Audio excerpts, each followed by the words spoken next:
Hi everyone, Douglas here. In this video, I want to take a look at foot strike and its relationship to stride, running form, and injury. Having seen all kinds of varieties of foot strike, running form, and stride mechanics in my physical therapy and rehab coaching work, I've had the opportunity to see how they interact, resulting in injury or not. What kinds of foot strike, stride, and form result in injury, and what kind of foot strike and form adjustments need to be made to create injury resistance.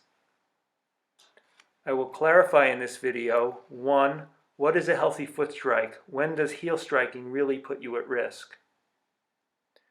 2. What kinds of foot strike have a direct correlation with injury? And 3, and most importantly, what goes on above the foot strike with stride and form that makes any particular foot strike either a positive or a negative in your running? This clarification is based on observation and the hard science of what worked and what didn't work in getting these runners rehabbed and back on the road. The first myth is that there is anything positive about forefoot striking for distance runners, except perhaps in specific situations for short duration. And defining this so as not to add to the confusion. The forefoot makes initial contact and the heel either makes no contact or light insignificant contact, meaning absorbing little or no impact. The runners you see here all came to see me with foot and calf injuries. In my experience, this is one of the two styles of foot strike that will create a foot, ankle, calf, or knee injury either now or sometime in the future, no matter what is happening above, meaning form and stride could be perfect. The other style of foot contact that is a danger in itself is the dreaded heel strike with a completely extended knee joint, as in these examples. Otherwise, as bad a rap that heel strike gets, its danger is minimal with correct stride and form. And most runners, including elite runners, make solid initial contact with the heel and often with a large heel strike angle. For example, in these still shots.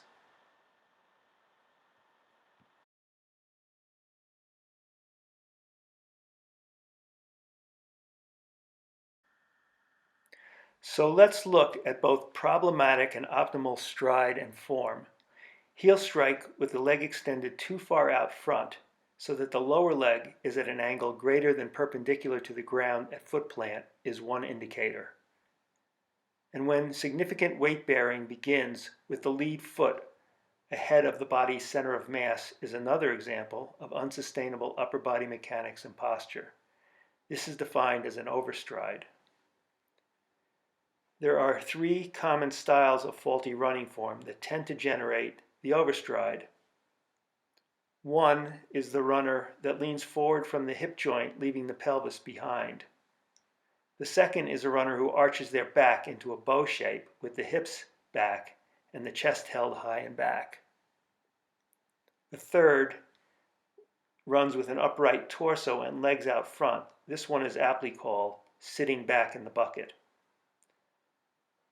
Common to all three are hips that are flexed to begin with, so that getting more hip flexion is an extra effort. What the running body will typically do when hip flexion range of motion is decreased because of poor upper body mechanics is to compensate with increased knee extension. This has an unfortunate side effect of pulling the upward swinging thigh down prematurely, further decreasing the true stride length that is possible with more hip flexion. You can see this in how the thigh snaps back as the knee goes into full extension.